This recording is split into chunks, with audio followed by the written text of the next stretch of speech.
चूरू के गांव चलकोई बनी रोहतान में जन आक्रोश यात्रा का शुभारंभ आज उपनेता प्रतिपक्ष राजेंद्र राठौड़ ने किया। राठौड़ ने कहा कि राजस्थान में कांग्रेस की सरकार को 4 साल पूरे हो गए हैं, लेकिन पिछले 4 साल में विकास के नाम पर कुछ भी नहीं किया गया है। राज्य में कानून व्यवस्था बिगड़ी हुई है। आए दिन राज्य में गैंगवार हो रही है, दिन दहाड़े गोलियां चल जाती है, लेकिन इस कांग्रेस सरकार की आंख भी नहीं खुलती है। आए दिन राज्य में महिलाओं के साथ अत्याचार हो रहे हैं। राज्य में अपराध का ग्राफ बढ़ता ही जा रहा है।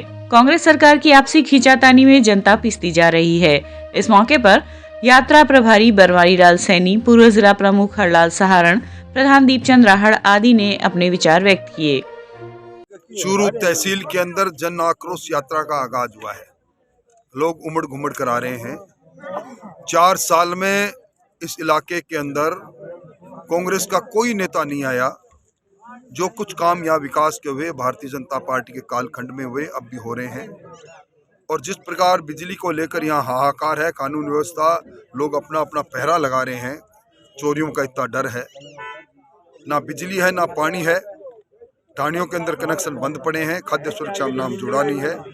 अनेकों कारणों के कारण से लोग नाराज है। मैं समझता हूँ इसका भुगतान कांग्रेस पार्टी को आने वाले 11 महीने बाद करना पड़ेगा। वहीं राज्य की कांग्रेस सरकार के कुशासन के विरुद्ध भाजपा की जन आक्रोश यात्रा आज दूसरे दिन रतनगढ़ विधानसभा क्षेत्र के गांव हरासर, डूंगरास अगुणा, अणखोलिया, घोटड़ा, बासी अगुणी, भानीसरिया तेज, भानीसरिया हरा, आबसर, खालिया, बोथियासर, रणधीरसर, कुहाड़िया एवं पड़िहारा में रही। इस दौरान ग्रामीणों ने गांव की समस्याओं को लिखकर शिकायत पेटिका में डाला। ग्रामीणों को संबोधित करते हुए विधायक अभिनेश महर्षि ने कहा कि राज्य की कांग्रेस सरकार ने गत 4 वर्षों में प्रतियोगी परीक्षाओं में नकल एवं धांधली करवाने का नया रिकॉर्ड बना दिया है। राज्य का बेरोजगार विद्यार्थी कोचिंग सेंटर एवं अन्य स्थानों पर मोटी रकम देकर परीक्षा की तैयारी में जुटता है, लेकिन रीट, वन रक्षक, LDC एवं पुलिस कांस्टेबल भर्ती परीक्षाओं के पेपर लीक हो जाना राज्य सरकार की मंशा पर सवाल खड़ा करता है। वह परीक्षाओं में नकल के नए आविष्कार भी देखने को मिले हैं। महर्षि ने कहा कि हर मोर्चे पर विफल रही कांग्रेस सरकार ने विद्यार्थियों के सपनों के साथ खिलवाड़ किया है, जिसका उत्तर आगामी विधानसभा चुनाव में बेरोजगार विद्यार्थी कांग्रेस के खिलाफ मतदान करके देंगे।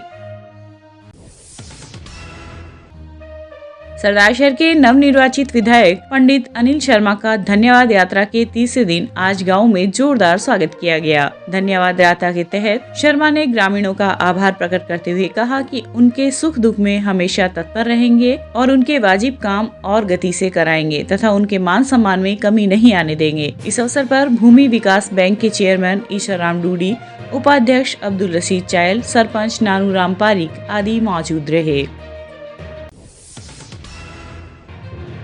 चूरू के राजकीय DB अस्पताल में शुक्रवार रात करीब 1:50 पर लेबर रूम में पालना गृह का अलार्म बजा। अलार्म को सुनकर लेबर रूम में मौजूद स्टाफ पालना गृह पहुंचा तो देखा कि एक नवजात बालक सर्दी से ठिठुरते हुए रो रहा था, जिसे स्टाफ उठाकर लेबर रूम में ले गए। इसके बाद नवजात को FBNC वार्ड में भेजा गया, मगर वहां तबीयत बिगड़ने पर नवजात को निकू वार्ड में शिफ्ट किया गया। निकू वार्ड में शिशु रोग विशेषज्ञ डॉक्टर अशोक कुमार ने बताया कि देर रात नवजात को वार्ड में लाया गया था।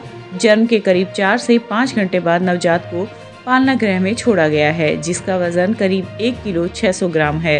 प्रथम दृष्टया नवजात प्रीमेच्योर लग रहा है। नवजात का जन्म किसी प्रशिक्षित हाथों से होना बताया जा रहा है, क्योंकि नवजात की नाभि पर ब्लू कलर की कोड क्लिप लगी हुई है। वहीं उसको नीले रंग का बेबी किट भी पहना रखा है। बच्चे प्रीमेच्योर है।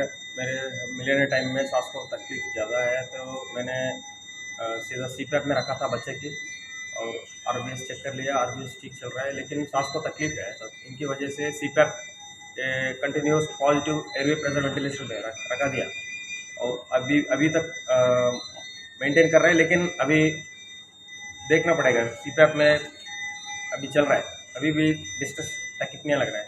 सर बच्चे का वजन कितना है और क्या स्थिति है? 1.6 है।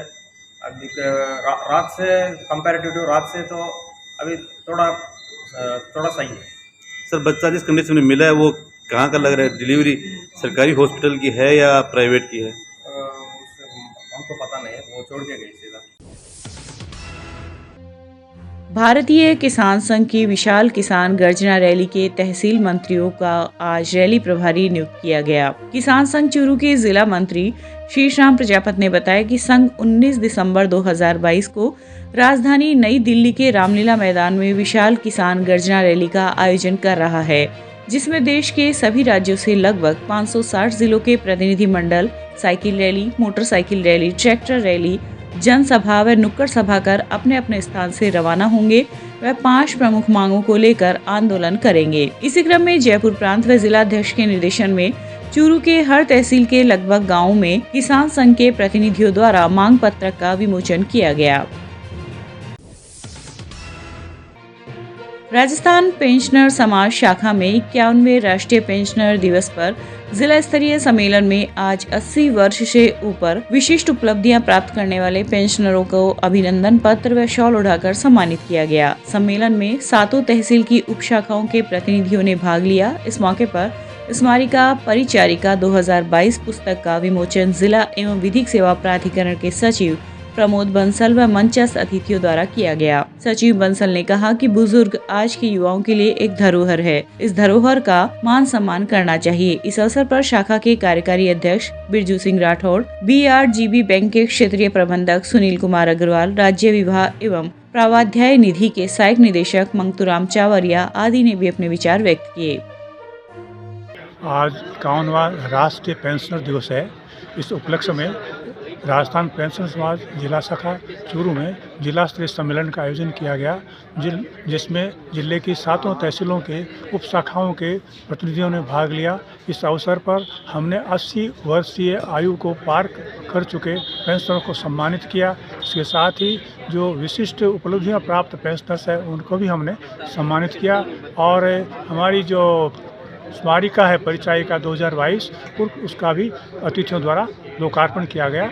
इस अवसर पर मुख्य अतिथि के रूप में जिला विधिक सेवा प्राधिकरण के सचिव प्रमोद जी बंसल, अध्यक्षता हमारे पेंशन समाज के कार्यकारी अध्यक्ष बिरजू सिंह राठौड़ उन्होंने की अध्यक्षता और इसके साथ ही BRGB जो बैंक है उसके जो क्षेत्रीय प्रबंधक है श्री सुनील कुमार जी अग्रवाल विशिष्ट अतिथि के रूप में उपस्थित थे और राज्य बीमा और प्रावधान निधि विभाग के सहायक निदेशक मंगतूराम जी चावरिया भी विशिष्ट अतिथि के रूप में उपस्थित थे। रतनगढ़ के वरिष्ठ कांग्रेस नेता PCC सदस्य पूसाराम गोदारा ने आज खनन मंत्री प्रमोद जैन भाया से सरकारी आवास पर मुलाकात कर काफी दिनों से बंद पड़ी रणधीसर पहाड़ी को पुनः चालू करवाने की मांग की। गोदारा ने बताया कि रणधीसर पहाड़ी बंद होने से हजारों लोगों को नुकसान हो रहा है। सैकड़ों खाने व क्रेशर प्लांट बंद पड़े हैं। आम लोगों को असुविधा का सामना भी करना पड़ रहा है, जिस पर मंत्री भाया ने पहाड़ी को पुनः चालू करवाने का आश्वासन दिया। चूरू के एक निजी लॉज के सभागार में आज रतनगर के समर्पण संस्थान की ओर से कॉन्फ्रेंस का आयोजन किया गया। वक्ताओं ने बताया कि इस संस्थान की स्थापना रतनगर के राजेंद्र हिरावत के द्वारा की गई है, जो वर्तमान में चेन्नई में निवास करते हैं। चेन्नई में अग्रवाल परिवारों का एक बहुत बड़ा समूह है जो प्रति वर्ष चैरिटी वर्क के लिए कुछ न कुछ फंड निकालते हैं। डॉक्टर KC सोनी ने बताया कि कॉन्फ्रेंस के समर्पण संस्थान के एनवायरनमेंट कंजर्वेशन, प्लांटेशन, गरीब बच्चियों की शादी करवाना, बच्चों को स्कॉलरशिप, ड्रेस वितरण, स्कूल एजुकेशन जैसे कई प्रोजेक्ट्स पर चर्चा की गई। इस अवसर पर डॉक्टर OP बंसिया, महावीर प्रसाद लखेरा, पुनीत लाटा आदि उपस्थित रहे। रतनगर का एक समर्पण संस्थान है जो चैरिटी वर्क करता रहता है। इसके मुख्य जो फाउंडर है वो राजेंद्र जी हिरावत है, रतनगर के, चेन्नई रहते हैं। तो समर्पण संस्थान द्वारा रतनगर और चूरू में हम कई प्रोजेक्ट लाने जा रहे हैं, जिसमें एनवायरनमेंट कंजर्वेशन का है, प्लांटेशन का है, बच्चों की स्कॉलरशिप का है, गरीब बच्चों की शादियों का है, स्कूल एजुकेशन का है, ड्रेस वितरित करने का है। और इसमें विभिन्न जो अरबपति करोड़पति सेठ हैं उनके थ्रू जो डोनेशन प्राप्त होगा उन पैसों से इस तरह का वर्क किया जाएगा। तो आज इस प्रोजेक्ट को इम्प्लीमेंट करने के लिए एक सामान्य सभा, एक डिस्कशन यहाँ हम करने जा रहे हैं, जिसमें 15 से 20 जो हमारे मित्र लोग हैं जो इस तरह के काम में रुचि रखते हैं, उनकी एक राउंड टेबल कॉन्फ्रेंस का हमने यहाँ आयोजन किया है और इसी उद्देश्य से हम यहाँ एकत्रित हुए हैं। उच्च अध्ययन शिक्षा संस्थान मानित विश्वविद्यालय के इतिहास विभाग द्वारा आयोजित आर्कियोलॉजी एवं एपिग्राफी कांग्रेस का चतुर्थ अधिवेशन आज सरदार शहर में प्रारंभ हुआ। प्रोफेसर भदानी ने बताया कि पुरातत्व के क्षेत्र में बहुत कार्य करने की आवश्यकता है एवं धरोहरों को एकत्रित करने के लिए प्रयास होने चाहिए। यह संस्था इसके लिए आगे बढ़कर कार्य कर रही है। प्रोफेसर देवड़ा ने पुरातत्व खोजों पर प्रकाश डालते हुए बताया कि पुरालेखीय सामग्री के द्वारा हम धरोहरों के बारे में अधिक जान पाते हैं। राजस्थान में आयोजित यह अधिवेशन इस क्षेत्र में मील का पत्थर साबित होगा। इस अवसर पर प्रोफेसर BL शर्मा, कुलाधिपति Kanakmal Duggad, general president professor GSL Deora आदि उपस्थित रहे। चूरू के इंद्रमणि पार्क में आज रिटायर्ड रेल कार्मिक संघ द्वारा आयोजित सेवानिवृत्त रेल कार्मिक समारोह में 6 सेवानिवृत्त रेल कार्मिकों को शॉल व माल्यार्पण कर अभिनंदन किया गया।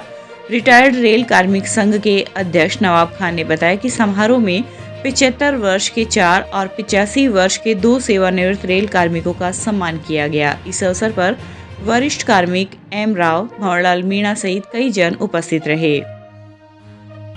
आज हर वर्ष की भांति पेंशनर रेलवे कर्मचारियों का जो है सम्मान समारोह होता है, जिसमें 75 वर्ष व 85 वर्ष की आयु के जितने भी कर्मचारी हमारे होते हैं उनको हम सम्मान करते हैं और उनके लिए हम माला, शॉल व मोमेंटो देके हम उनका स्वागत करते हैं।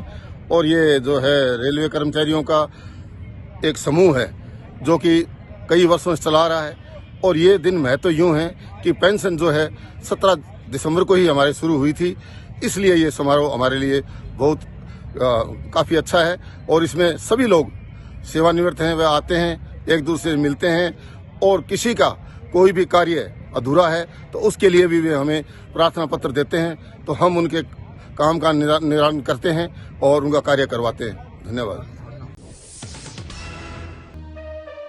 रतनगढ़ तहसील के गांव नौसरिया में स्थित राजकीय उच्च प्राथमिक संस्कृत स्कूल में शुक्रवार को स्कूल प्रबंधन समिति सदस्य राम सिंह के सानिध्य में मुख्यमंत्री बाल गोपाल योजना का शुभारंभ बच्चों को दूध पिलाकर किया गया। इस दौरान प्रधानाध्यापक पंकज पीपलवा ने बताया कि राज्य सरकार की महत्वाकांक्षी योजना के तहत राज्य के स्कूलों में कक्षा 1 से 8 तक के विद्यार्थियों के लिए सप्ताह में मंगलवार व शुक्रवार को पाउडर मिल्क उपलब्ध करवाया जाएगा। इस अवसर पर अध्यापक दिनेश शर्मा, गायत्री साध आदि उपस्थित रहे। राज्य सरकार की महत्वाकांक्षी योजना मुख्यमंत्री बाल गोपाल योजना का शुभारंभ आज राजकीय उच्च प्राथमिक संस्कृत विद्यालय नौसरिया में विद्यालय प्रबंधन समिति सदस्य राम सिंह की सानिध्य में बच्चों को दूध पिलाकर किया गया। इस योजना के तहत बच्चों को सरकारी नियमानुसार 1 से 5 के बच्चों को 150 मिली एवं 6 से 8 के बच्चों को 200 मिली दूध रोजाना चीनी मिलाकर दूध गर्म करके सप्ताह में 2 दिन मंगलवार व शुक्रवार को पिलाया जाएगा। आज इसका शुभारंभ किया गया और इस शुभारंभ अवसर पर विद्यालय के अध्यापक दिनेश शर्मा, गायत्री अध्यापिका गायत्री साध, प्रेम, जाना सभी ने सहयोग करके इसको सफलतापूर्ण बनाया। चूरू के विधायक निवास पर आज उपनेता प्रतिपक्ष राजेंद्र राठौड़ द्वारा श्योपुरा व सूरतपुरा गांव में 6 करोड़ की लागत से रेलवे ब्रिज की स्वीकृति करवाने पर दोनों गांवों के ग्रामीणों ने राठौड़ को मिठाई खिलाकर स्वागत किया। राठौड़ ने कहा कि कई सालों से दोनों गांव के ग्रामीण बहुत परेशान हो रहे हैं, अब ग्रामीणों को परेशानी का सामना नहीं करना पड़ेगा। इस अवसर पर देपाल सर, सरपंच बलवीर ढाका, ताराचंद भामू, रामलाल मील आदि उपस्थित थे। में से मांग थी 25 गांव से ज्यादा की मांग। श्योपुरा के अंदर आरयूबी बने, सूरतपुरा के अंदर आरयूबी बने। इन 2 जगह पर किसानों को लंबा चक्कर लगा के जाना पड़ता था खेतों में। किसानों ने संघर्ष किया, मैंने बात को उठाया, विधानसभा में उठाई। मैं मंत्री जी से मिला, मैं धन्यवाद देना चाहूँगा पीडब्ल्यूडी मिनिस्टर साहब को, उन्होंने हमारी बात को मानते हुए स्वीकृति दी। आज सब चारों ओर इसीलिए आज बधाई मिल रही है। इस काम को होने से लगभग 35 गांवों के दोनों पुलों के बनने से लोगों को राहत मिलेगी। चिंकारा शूटिंग रेंज चूरू के राइफल शूटिंग के खिलाड़ियों ने नेशनल गेम में उत्कृष्ट प्रदर्शन करते हुए जीत दर्ज की है। दिनांक 20 नवंबर से 9 नवंबर तक केरल की राजधानी तिरुवनंतपुरम में आयोजित 65वें national game 10 metre air rifle shooting में चूरू के खिलाड़ी देवेंद्र खिचड़, सज्जन सिंह, अभिमन्यु सिंह, गौरव कुमावत व मायावती ने उत्कृष्ट खेल का प्रदर्शन करते हुए जीत दर्ज की है। कोच करणवीर सिंह राठौर ने बताया कि खिलाड़ियों की इस उपलब्धि से इनका राज्य सरकार की विभिन्न नौकरियों में 2% आरक्षण मिलेगा तथा इसके अलावा केंद्र सरकार की विभिन्न भर्तियों जैसे रेलवे, आर्मी, वायुसेना, नौसेना में बिना परीक्षा के नौकरी के अवसर मिलेंगे। रतनगढ़ के मेगा हाईवे पर शुक्रवार की रात एक ट्रक ने पड़िहारा कस्बे में स्थित टोल प्लाजा के कैबिन को टक्कर मारकर क्षतिग्रस्त कर दिया, जिससे बूथ में बैठा कर्मचारी घायल हो गया। इस संबंध में पड़िहारा टोल नाका मैनेजर सुरेंद्र सिंह राठौड़ निवासी हनुमानपुरा ने आज वाहन चालक के खिलाफ मुकदमा दर्ज करवाया है।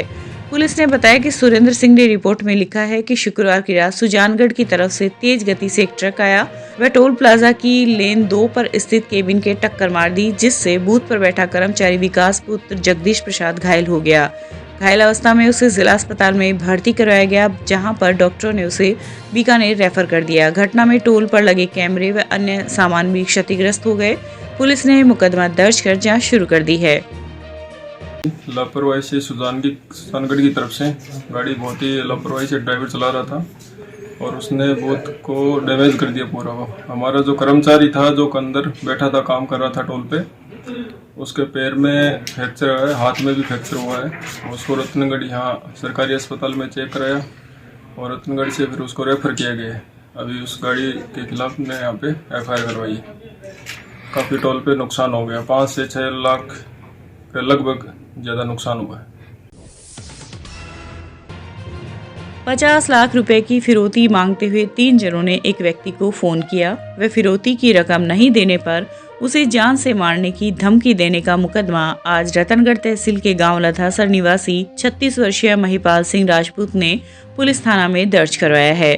महिपाल सिंह द्वारा दी गई रिपोर्ट में उल्लेख किया गया है कि 8 दिसंबर को उसके पास 50 लाख रुपए की डिमांड का कॉल आया। इन लोगों ने उसे धमकाते हुए 5 दिन का समय दिया और खुद के पास हथियार होने की धमकी दी। पुलिस ने मुकदमा दर्ज कर जांच शुरू कर दी है।